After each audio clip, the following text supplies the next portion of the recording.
ಉತ್ತರ ಕನ್ನಡ ಜಿಲ್ಲೆಯಲ್ಲಿ ಎಗ್ಗಿಲ್ಲದೆ ಮರಳುಗಾರಿಕೆ ನಡೀತಾ ಇದೆ. ಈ ಬಗ್ಗೆ ಸಂಬಂಧಪಟ್ಟವರಿಗೆ ಮನವಿ ನೀಡಿದರೂ ಕೂಡ ಯಾರೂ ಕೂಡ ಲಕ್ಷ್ಯ ಹಾಕಿಲ್ಲ. ಹೀಗಾಗಿ ಕನ್ನಡ ರಕ್ಷಣಾ ವೇದಿಕೆ ಪ್ರವೀಣ್ ಕುಮಾರ್ ಶೆಟ್ಟಿ ಬಣದವರು ಕೂಡ ಈಗಾಗಲೇ ಜಿಲ್ಲಾಧಿಕಾರಿಗೆ ಮನವಿ ನೀಡಿದ್ದಾರೆ.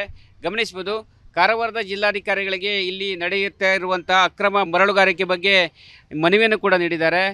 ರಾತ್ರಿ ವೇಳೆ ಬೇಕಾಬಿಟ್ಟಿಯಾಗಿ ಮರಳು ಕೂಡ ಗೋವಾ ಕಡೆಗೆ ಸಾಗಾಟ ಆಗ್ತಾಯಿದೆ ಎಂಬ ಆರೋಪವನ್ನು ರಕ್ಷಣಾ ವೇದಿಕೆ ಕಾರ್ಯಕರ್ತರು ಮಾಡ್ತಾ ಇರುವಂಥದ್ದು. ಕಳೆದ ಹಲವು ದಿನಗಳಿಂದ ಉತ್ತರ ಕನ್ನಡ ಜಿಲ್ಲೆಯಲ್ಲಿ ಬಡವರಿಗೆ ಮರಳು ಬೇಕಂದರೆ ಸಿಗ್ತಾ ಇಲ್ಲ. ಹೀಗಾಗಿ ರಾಜಾರೋಷವಾಗಿ ನಡೀತಾ ಇರುವಂಥ ಅಕ್ರಮವಾಗಿ ಗೋವಾಕ್ಕೆ ಸಾಗಿಸುವಂಥ ಮರಳನ್ನು ತಡಿಬೇಕು ಮತ್ತು ಅಕ್ರಮ ಚಟುವಟಿಕೆಗಳನ್ನು ನಿಲ್ಲಿಸಬೇಕೆಂಬ ಒತ್ತಾಯವನ್ನು ಕನ್ನಡ ರಕ್ಷಣಾ ವೇದಿಕೆಯವರು ಮಾಡಿದ್ದಾರೆ. ಇದಕ್ಕೆ ಸಂಬಂಧಪಟ್ಟಂತೆ ಜಿಲ್ಲಾಧಿಕಾರಿಗಳಿಗೆ ಮನವಿಯನ್ನು ಕೂಡ ನೀಡಿದ್ದಾರೆ. ಈ ಬಗ್ಗೆ ರಕ್ಷಣಾ ವೇದಿಕೆ ಮುಖಂಡರನ್ನೇ ಮಾತಾಡ್ತೀನಿ. ಸರ್, ತಮ್ಮ ಆರೋಪ ಏನು? ಸರ್ ನೋಡಿ, ನಮ್ದು ಇಲ್ಲಿ ಮೊದಲನೇದಾಗಿ ನಮ್ಮ ಸ್ಥಳೀಯರಿಗೆ ಇಲ್ಲಿ ಕರ್ನಾಟಕದಲ್ಲಿ ನಮ್ಮ ಕಾರವಾರದಲ್ಲಿ ಮರಳು ಕೊರತೆ ಇದೆ. ನಮ್ಮದೇ ಎಷ್ಟೋ ಕಟ್ಟಡ ಕಾರ್ಯಕ್ಕೆ ಎಷ್ಟೋ ಮರಳು ಕೊರತೆ ಇದೆ. ಆದರೂ ಕೂಡ ಇವ್ರೇನು ಮಾಡ್ತಾ ಇದ್ದಾರೆ ಅಂದರೆ ಬೇಕಾಬಿಟ್ಟು ಅನಧಿಕೃತವಾಗಿ ಗೋವಾಕ್ಕೆ ಮರಳನ್ನು ಸಾಗಿಸ್ತಾ ಇದ್ದಾರೆ. ನಮ್ಮ ಜನರಿಗೆ ಅನ್ಯಾಯ ಆಗ್ತಾ ಇದೆ, ದುಪ್ಪಟ್ಟು ರೇಟ್ ಸಿಗ್ತಾ ಇದೆ ಅಂತ ಗೋವಾಕ್ಕೆ ಸಾಗಿಸ್ತಾ ಇದ್ದಾರೆ. ಎರಡನೇದಾಗಿ ಸಂಬಂಧಪಟ್ಟ ಇಲಾಖೆಯವರಾಗಲಿ ನೋಡಿ, ಇದು ಕೂಡ ಮರಳು ಗಾಡಿನೇ ನೋಡಿ ಮುಂದೆ ಹೋಗ್ತಾ ಇರೋದು, ಹೌದಲ್ಲ. ಬೇಕಾಬಿಟ್ಟು ಇವ್ರು ಏನು ಮಾಡ್ತಾ ಇದ್ದಾರೆ ಅಂದರೆ ಸಾಗಿಸ್ತಾ ಇದ್ದಾರೆ. ಇದನ್ನು ಇವತ್ತು ಕರ್ನಾಟಕ ರಕ್ಷಣಾ ವೇದಿಕೆ ತಡೀಲಿಕ್ಕೆ ಮುಂದಾಗಿದೆ. ಭಾಳಷ್ಟು ಸಲ ನಾವು ಮನವಿ ಕೊಟ್ಟಿದ್ದೇವೆ ಸರ್, ಯಾವುದೇ ರೀತಿ ಅವರು ಕ್ರಮ ಕೈಗೊಳ್ಳಿಲ್ಲ. ಭಾಳಷ್ಟು ಸತಿ ಕೊಟ್ಟಿದ್ದೇವೆ, ಸಂಬಂಧಪಟ್ಟ ಇಲಾಖೆಯವರಿಗೆ ಕೊಟ್ಟಿದ್ದೆ, ಮತ್ತು ನಮ್ಮ ಪೊಲೀಸ್ ಇಲಾಖೆಯವರಿಗೆ, ಗ್ರಾಮೀಣ ಆಗಲಿ, ಶಹರ ಠಾಣೆ ಆಗಲಿ, ಚಿತ್ತಾಗೋಳ ಠಾಣೆ ಆಗಲಿ, ಪ್ರತಿಯೊಬ್ಬರಿಗೂ ನಾವು ಕೊಟ್ಟಿದ್ದೇವೆ. ಆದರೆ ಯಾವುದೇ ರೀತಿಯ ಕಾನೂನು ಕ್ರಮ ಕೈಗೊಳ್ಳಿಲ್ಲ ಸರ್ ಅವರು. ಈಗ ಬಡವರಿಗೆ ಯಾವ ರೀತಿ ತೊಂದರೆ ಆಗ್ತಾ ಇದೆ? ಬಡವರಿಗೆ ಇಲ್ಲಿ ಉಸ್ಕ್ ಸಿಗ್ತಾ ಇಲ್ಲ ಸರ್. ಮನೆ ಕಟ್ಟುವುದಂದರೆ ತುಂಬ ತೊಂದರೆ ಆಗ್ತಾ ಇದೆ. ಅದೇ ಥರ ಸರ್ಕಾರಿ ಕೆಲಸಕ್ಕೂ ಕೂಡ ತುಂಬ ತೊಂದರೆ ಆಗ್ತಾ ಇದೆ. ಜಾಸ್ತಿ ದರ ಕೊಟ್ಟು ನಾವು ಇಲ್ಲಿ ಉಸ್ತು ಖರೀದಿ ಮಾಡಬೇಕಾಗತ್ತೆ. ಅದು ಗೋವಾದಲ್ಲಿ ಅವ್ರು ಜಾಸ್ತಿ ಅದೇ ರೇಟಲ್ಲಿ ದರದಲ್ಲಿ ನಮ್ಗೆ ಇಲ್ಲೇ ಹಾಕ್ತಾ ಇದ್ದಾರೆ ಅವರು. ಇದರಿಂದ ತುಂಬ ತೊಂದರೆ ಆಗ್ತಾ ಇದೆ. ಏನು ಹೇಳ್ತೀರಿ ಈಗ ಮರಳುಗಾರಿಕೆ? ಏನು ಹೇಳ್ತೀರಿ? ಈ ಕೆಲಸ ಮಾಡ್ಲಿಕ್ಕೆ ತುಂಬ ತೊಂದರೆ ಆಗ್ತಾ ಇದೆ ಸರ್. ಅದಕ್ಕೆ ಎಲ್ಲ ಈ ಕರ್ನಾಟಕದಲ್ಲಿ ಮರಳು ಹಾಕೋದು ಬಿಟ್ಟು ಹೊರಗೆ ಗೋವಾದಲ್ಲಿ ಹಾಕ್ತಿದ್ದಾರಲ್ಲ, ಅದೇ ಮರಳು ಕರ್ನಾಟಕದಲ್ಲಿ ಹಾಕಬೇಕಂತ, ಕಾರವಾರದಲ್ಲಿ ಹಾಕ್ಬೇಕಂತ ಇದು ಮಾಡ್ತಾಯಿದ್ವಿ. ಕಾರವಾರದಲ್ಲಿ ಕಾಳಿ ನದಿ ಎಸ್ಪೆಷಲಿ ಇರುವಂಥದ್ದು ಯಾವ್ಯಾವ ಭಾಗದಲ್ಲಿ ಅಕ್ರಮ ಮರಳುಗಾರಿಕೆ ನಡೀತಾ ಇದೆ? ಸರ್ ನೋಡಿ, ಈಗ ಸ್ಪೆಷಲ್ ಆಗಿ ನಡೆಯೋದಂದರೆ ಇಲ್ಲಿ ಮುಖ್ಯವಾಗಿ ಸುಂಕೇರಿ ಮತ್ತು ಗ್ರಾಮೀಣ ಪ್ರದೇಶವಾದ ಮಾಜಾಳಿ, ಕಿನ್ನರ್, ಹೊಟೆಗಾಳಿ, ಕದ್ರ, ಉಳ್ಗ, ಹಳಗ, ಹಣಕೋಣ್, ಹಳಗೇಜೂಗ್, ಕಣಸ್ಗಿರಿ ಇಷ್ಟೆಲ್ಲ ಪ್ರದೇಶದಲ್ಲಿ ಅಕ್ರಮವಾಗಿ ಮರಳುಗಾರಿಕೆ ಆಗ್ತಾ ಇದೆ. ಈಗ ಮೈಸೂರು ಜಿಲ್ಲೆ ಆಫೀಸಿಗೆ ಕೂಡ ಇದ್ದಾರೆ, ಅಧಿಕಾರಿಗಳು ಕೂಡ ಇದ್ದಾರೆ. ಅಷ್ಟಿದ್ರೂ ಕೂಡ ಯಾಕಾಗಿ ತಡಿಲಿಕ್ಕೆ ಆಗ್ತಾ ಇಲ್ಲ ಅಂತೇಳಿ? ಸರ್, ನಮಗೆ ತಿಳಿದ ಪ್ರಕಾರ ಇವರಿಗೆ ಯಾವುದೋ ಒಂದು ಕಾಣದ ಕೈಗಳ ಒತ್ತಡ ಇದೆ ಅಂತ ಹೇಳ್ಕೊಂಡು ಕಂಡು ಬರ್ತಾ ಇದೆ. ನೋಡಿ, ಹೊನ್ನಾವರದಲ್ಲೆಲ್ಲ ಅವರು ಹೋಗ್ಕೊಂಡು ರೇಡ್ ಹೊಡಿತಾ ಇದ್ದಾರೆ. ಕಚೇರಿ ಇರೋದು ನಮ್ಮ ಕಾರವಾರದಲ್ಲಿ. ಅವರು ಕಚೇರಿ ಎದುರುಗಡೆಯಿಂದ ಭಾಳಷ್ಟು ಮರಳುಗಾಡು ಹಾದು ಹೋಗ್ತಾ ಇವೆ. ಮನ್ಸು ಮಾಡಿದ್ರೆ ತಡಿಬೋದು. ಅವರು ಹೋಗಿ ರೇಡ್ ಹೊಡಿಬೇಕು, ಇನ್ಫಾರ್ಮೇಷನ್ ಕೊಡಬೇಕಂತಿಲ್ಲ ಸರ್. ಅವ್ರು ಹೊರಗಡೆ ನಿಂತರೇ ಹಿಡಿಬೋದು, ಆದರೆ ಹಿಡಿತಾ ಇಲ್ಲ. ಯಾಕೆ ಹಿಡಿತಾ ಇಲ್ಲ, ಏನು ಒತ್ತಡ, ನಮಗಂತೂ ಅರ್ಥ ಆಗ್ತಾ ಇಲ್ಲ.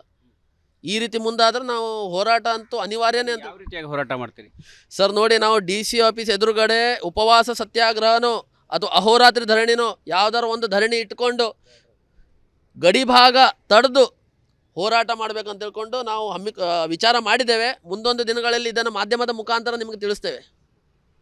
ಇವಿಷ್ಟು ಕನ್ನಡ ರಕ್ಷಣಾ ವೇದಿಕೆ ಕಾರ್ಯಕರ್ತರು ಮಾತು. ಒಟ್ಟಿನಲ್ಲಿ ಅಕ್ರಮವಾಗಿ ಗಣಿಗಾರಿಕೆ ನಡೀತುವಂಥ ಒಂದು ಚಟುವಟಿಕೆಗಳನ್ನು ಸಂಬಂಧಪಟ್ಟ ಅಧಿಕಾರಿಗಳು ತಡೆಯಲು ವಿಫಲರಾಗಿದ್ದಾರೆ.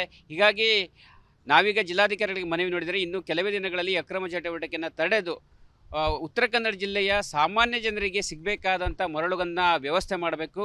ಆ ನಿಟ್ಟಿನಲ್ಲಿ ಜಿಲ್ಲಾಡಳಿತ ಮುಂದಾಗಬೇಕೆಂಬ ಅಭಿಪ್ರಾಯನ ವ್ಯಕ್ತಪಡಿಸ್ತಾ ಇರುವಂಥದ್ದು. ಕ್ಯಾಮ್ರಾ ಪರ್ಸನ್ ಕಿಶನ್ ಗೌರ ಜೊತೆ ನಾನು ಶೇಷಗಿರಿ ಮುಂಡಳ್ಳಿ, ರಿಪಬ್ಲಿಕ್ ಕನ್ನಡ, ಕಾರವಾರ. ಉತ್ತರ ಕನ್ನಡ ಜಿಲ್ಲೆಯಲ್ಲಿ ಎಗ್ಗಿಲ್ಲದೆ ಮರಳುಗಾರಿಕೆ ನಡೀತಾ ಇದೆ. ಈ ಬಗ್ಗೆ ಸಂಬಂಧಪಟ್ಟವರಿಗೆ ಮನವಿ ನೀಡಿದರೂ ಕೂಡ ಯಾರೂ ಕೂಡ ಲಕ್ಷ್ಯ ಹಾಕಿಲ್ಲ. ಹೀಗಾಗಿ ಕನ್ನಡ ರಕ್ಷಣಾ ವೇದಿಕೆ ಪ್ರವೀಣ್ ಕುಮಾರ್ ಶೆಟ್ಟಿ ಬಣದವರು ಕೂಡ ಈಗಾಗಲೇ ಜಿಲ್ಲಾಧಿಕಾರಿಗೆ ಮನವಿ ನೀಡಿದ್ದಾರೆ. ಗಮನಿಸಬಹುದು, ಕಾರವಾರದ ಜಿಲ್ಲಾಧಿಕಾರಿಗಳಿಗೆ ಇಲ್ಲಿ ನಡೆಯುತ್ತಾ ಇರುವಂಥ ಅಕ್ರಮ ಮರಳುಗಾರಿಕೆ ಬಗ್ಗೆ ಮನವಿಯನ್ನು ಕೂಡ ನೀಡಿದ್ದಾರೆ. ರಾತ್ರಿ ವೇಳೆ ಬೇಕಾಬಿಟ್ಟಿಯಾಗಿ ಮರಳು ಕೂಡ ಗೋವಾ ಕಡೆಗೆ ಸಾಗಾಟ ಆಗ್ತಾಯಿದೆ ಎಂಬ ಆರೋಪವನ್ನು ರಕ್ಷಣಾ ವೇದಿಕೆ ಕಾರ್ಯಕರ್ತರು ಮಾಡ್ತಾ ಇರುವಂಥದ್ದು. ಕಳೆದ ಹಲವು ದಿನಗಳಿಂದ ಉತ್ತರ ಕನ್ನಡ ಜಿಲ್ಲೆಯಲ್ಲಿ ಬಡವರಿಗೆ ಮರಳು ಬೇಕಂದರೆ ಸಿಗ್ತಾ ಇಲ್ಲ. ಹೀಗಾಗಿ ರಾಜಾರೋಷವಾಗಿ ನಡೀತಾ ಇರುವಂಥ ಅಕ್ರಮವಾಗಿ ಗೋವಾಕ್ಕೆ ಸಾಗಿಸುವಂಥ ಮರಳನ್ನು ತಡಿಬೇಕು ಮತ್ತು ಅಕ್ರಮ ಚಟುವಟಿಕೆಗಳನ್ನು ನಿಲ್ಲಿಸಬೇಕೆಂಬ ಒತ್ತಾಯವನ್ನು ಕನ್ನಡ ರಕ್ಷಣಾ ವೇದಿಕೆಯವರು ಮಾಡಿದ್ದಾರೆ. ಇದಕ್ಕೆ ಸಂಬಂಧಪಟ್ಟಂತೆ ಜಿಲ್ಲಾಧಿಕಾರಿಗಳಿಗೆ ಮನವಿಯನ್ನು ಕೂಡ ನೀಡಿದ್ದಾರೆ. ಈ ಬಗ್ಗೆ ರಕ್ಷಣಾ ವೇದಿಕೆ ಮುಖಂಡರನ್ನೇ ಮಾತಾಡ್ತೀನಿ. ಸರ್, ತಮ್ಮ ಆರೋಪ ಏನು? ಸರ್ ನೋಡಿ, ನಮ್ದು ಇಲ್ಲಿ ಮೊದಲನೇದಾಗಿ ನಮ್ಮ ಸ್ಥಳೀಯರಿಗೆ ಇಲ್ಲಿ ಕರ್ನಾಟಕದಲ್ಲಿ ನಮ್ಮ ಕಾರವಾರದಲ್ಲಿ ಮರಳು ಕೊರತೆ ಇದೆ. ನಮ್ಮದೇ ಎಷ್ಟೋ ಕಟ್ಟಡ ಕಾರ್ಯಕ್ಕೆ ಎಷ್ಟೋ ಮರಳು ಕೊರತೆ ಇದೆ. ಆದರೂ ಕೂಡ ಇವ್ರೇನು ಮಾಡ್ತಾ ಇದ್ದಾರೆ ಅಂದರೆ ಬೇಕಾಬಿಟ್ಟು ಅನಧಿಕೃತವಾಗಿ ಗೋವಾಕ್ಕೆ ಮರಳನ್ನು ಸಾಗಿಸ್ತಾ ಇದ್ದಾರೆ. ನಮ್ಮ ಜನರಿಗೆ ಅನ್ಯಾಯ ಆಗ್ತಾ ಇದೆ, ದುಪ್ಪಟ್ಟು ರೇಟ್ ಸಿಗ್ತಾ ಇದೆ ಅಂತ ಗೋವಾಕ್ಕೆ ಸಾಗಿಸ್ತಾ ಇದ್ದಾರೆ. ಎರಡನೇದಾಗಿ ಸಂಬಂಧಪಟ್ಟ ಇಲಾಖೆಯವರಾಗಲಿ ನೋಡಿ, ಇದು ಕೂಡ ಮರಳು ಗಾಡಿನೇ ನೋಡಿ ಮುಂದೆ ಹೋಗ್ತಾ ಇರೋದು, ಹೌದಲ್ಲ. ಬೇಕಾಬಿಟ್ಟು ಇವ್ರು ಏನು ಮಾಡ್ತಾ ಇದ್ದಾರೆ ಅಂದರೆ ಸಾಗಿಸ್ತಾ ಇದ್ದಾರೆ. ಇದನ್ನು ಇವತ್ತು ಕರ್ನಾಟಕ ರಕ್ಷಣಾ ವೇದಿಕೆ ತಡೀಲಿಕ್ಕೆ ಮುಂದಾಗಿದೆ.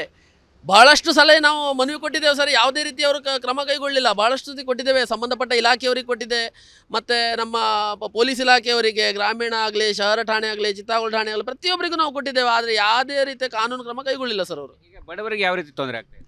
ಬಡವರಿಗೆ ಇಲ್ಲಿ ಉಸ್ಕ್ ಸಿಗ್ತಾ ಇಲ್ಲ ಸರ್. ಮನೆ ಕಟ್ಟುವುದಂದರೆ ತುಂಬ ತೊಂದರೆ ಆಗ್ತಾ ಇದೆ. ಅದೇ ಥರ ಸರ್ಕಾರಿ ಕೆಲಸಕ್ಕೂ ಕೂಡ ತುಂಬ ತೊಂದರೆ ಆಗ್ತಾ ಇದೆ. ಜಾಸ್ತಿ ದರ ಕೊಟ್ಟು ನಾವು ಇಲ್ಲಿ ವಸ್ತು ಖರೀದಿ ಮಾಡಬೇಕಾಗತ್ತೆ. ಅದು ಗೋವಾದಲ್ಲಿ ಅವ್ರು ಜಾಸ್ತಿ ಅದೇ ರೇಟಲ್ಲಿ ದರದಲ್ಲಿ ನಮ್ಗೆ ಇಲ್ಲೇ ಹಾಕ್ತಾ ಇದ್ದಾರೆ ಅವರು. ಇದರಿಂದ ತುಂಬ ತೊಂದರೆ ಆಗ್ತಾ ಇದೆ. ಏನು ಹೇಳ್ತೀರಿ ಈಗ ಮರಳುಗಾರಿಕೆ ಏನು ಹೇಳ್ತೀರಿ? ಈ ಕೆಲಸ ಮಾಡ್ಲಿಕ್ಕೆ ತುಂಬ ತೊಂದರೆ ಆಗ್ತಾ ಇದೆ ಸರ್. ಅದಕ್ಕೆ ಎಲ್ಲ ಈ ಕರ್ನಾಟಕದಲ್ಲಿ ಮರಳು ಹಾಕೋದು ಬಿಟ್ಟು ಹೊರಗೆ ಗೋವಾದಲ್ಲಿ ಹಾಕ್ತಿದ್ದಾರಲ್ಲ, ಅದೇ ಮರಳು ಕರ್ನಾಟಕದಲ್ಲಿ ಹಾಕಬೇಕಂತ, ಕಾರವಾರದಲ್ಲಿ ಹಾಕ್ಬೇಕಂತ ಇದು ಮಾಡ್ತಾಯಿದ್ವಿ. ಕಾರವಾರದಲ್ಲಿ ಕಾಳಿ ನದಿ ಎಸ್ಪೆಷಲಿ ಇರುವಂಥದ್ದು ಯಾವ್ಯಾವ ಭಾಗದಲ್ಲಿ ಅಕ್ರಮ ಮರಳುಗಾರಿಕೆ ನಡೀತಾ ಇದೆ? ಸರ್ ನೋಡಿ, ಈಗ ಸ್ಪೆಷಲ್ ಆಗಿ ನಡೆಯೋದಂದರೆ ಇಲ್ಲಿ ಮುಖ್ಯವಾಗಿ ಸುಂಕೇರಿ ಮತ್ತು ಗ್ರಾಮೀಣ ಪ್ರದೇಶವಾದ ಮಾಜಾಳಿ, ಕಿನ್ನರ್, ಹೊಟೆಗಾಳಿ, ಕದ್ರ, ಉಳ್ಗ, ಹಳಗ, ಹಣಕೋಣ್, ಹಳಗೇಜೂಗ್, ಕಣಸ್ಗಿರಿ ಇಷ್ಟೆಲ್ಲ ಪ್ರದೇಶದಲ್ಲಿ ಅಕ್ರಮವಾಗಿ ಮರಳುಗಾರಿಕೆ ಆಗ್ತಾ ಇದೆ. ಈಗ ಮೈಸೂರು ಜಿಯೋಲಜಿ ಆಫೀಸು ಕೂಡ ಇದ್ದಾರೆ, ಅಧಿಕಾರಿಗಳು ಕೂಡ ಇದ್ದಾರೆ. ಅಷ್ಟಿದ್ರೂ ಕೂಡ ಯಾಕಾಗಿ ತಡಿಲಿಕ್ಕೆ ಆಗ್ತಾ ಇಲ್ಲ ಅಂತೇಳಿ? ಸರ್, ನಮಗೆ ತಿಳಿದ ಪ್ರಕಾರ ಇವರಿಗೆ ಯಾವುದೋ ಒಂದು ಕಾಣದ ಕೈಗಳ ಒತ್ತಡ ಇದೆ ಅಂತ ಹೇಳ್ಕೊಂಡು ಕಂಡು ಬರ್ತಾ ಇದೆ. ನೋಡಿ, ಹೊನ್ನಾವರದಲ್ಲೆಲ್ಲ ಅವರು ಹೋಗ್ಕೊಂಡು ರೇಡ್ ಹೊಡಿತಾ ಇದ್ದಾರೆ. ಕಚೇರಿ ಇರೋದು ನಮ್ಮ ಕಾರವಾರದಲ್ಲಿ. ಅವರು ಕಚೇರಿ ಎದುರುಗಡೆಯಿಂದ ಭಾಳಷ್ಟು ಮರಳುಗಾಡು ಹಾದು ಹೋಗ್ತಾ ಇವೆ. ಮನ್ಸು ಮಾಡಿದ್ರೆ ತಡಿಬೋದು. ಅವರು ಹೋಗಿ ರೇಡ್ ಹೊಡಿಬೇಕು, ಇನ್ಫಾರ್ಮೇಷನ್ ಕೊಡಬೇಕಂತಿಲ್ಲ ಸರ್. ಅವ್ರು ಹೊರಗಡೆ ನಿಂತರೇ ಹಿಡಿಬೋದು, ಆದರೆ ಹಿಡಿತಾ ಇಲ್ಲ. ಯಾಕೆ ಹಿಡಿತಾ ಇಲ್ಲ, ಏನು ಒತ್ತಡ, ನಮಗಂತೂ ಅರ್ಥ ಆಗ್ತಾ ಇಲ್ಲ. ಈ ರೀತಿ ಮುಂದಾದ್ರೆ ನಾವು ಹೋರಾಟ ಅಂತೂ ಅನಿವಾರ್ಯನೇ ಅಂತ. ಯಾವ ರೀತಿಯಾಗಿ ಹೋರಾಟ ಮಾಡ್ತೀರಿ ಸರ್? ನೋಡಿ, ನಾವು DC ಆಫೀಸ್ ಎದುರುಗಡೆ ಉಪವಾಸ ಸತ್ಯಾಗ್ರಹನೋ ಅಥವಾ ಅಹೋರಾತ್ರಿ ಧರಣಿನೋ ಯಾವ್ದಾರು ಒಂದು ಧರಣಿ ಇಟ್ಕೊಂಡು ಗಡಿ ಭಾಗ ತಡೆದು ಹೋರಾಟ ಮಾಡಬೇಕಂತ ಹೇಳ್ಕೊಂಡು ನಾವು ವಿಚಾರ ಮಾಡಿದ್ದೇವೆ. ಮುಂದೊಂದು ದಿನಗಳಲ್ಲಿ ಇದನ್ನು ಮಾಧ್ಯಮದ ಮುಖಾಂತರ ನಿಮಗೆ ತಿಳಿಸ್ತೇವೆ. ಇವಿಷ್ಟು ಕನ್ನಡ ರಕ್ಷಣಾ ವೇದಿಕೆ ಕಾರ್ಯಕರ್ತರುಗಳು ಮತ್ತು ಒಟ್ಟಿನಲ್ಲಿ ಅಕ್ರಮವಾಗಿ ಗಣಿಗಾರಿಕೆ ನಡೀತುವಂಥ ಒಂದು ಚಟುವಟಿಕೆಗಳನ್ನು ಸಂಬಂಧಪಟ್ಟ ಅಧಿಕಾರಿಗಳು ತಡೆಯಲು ವಿಫಲರಾಗಿದ್ದಾರೆ.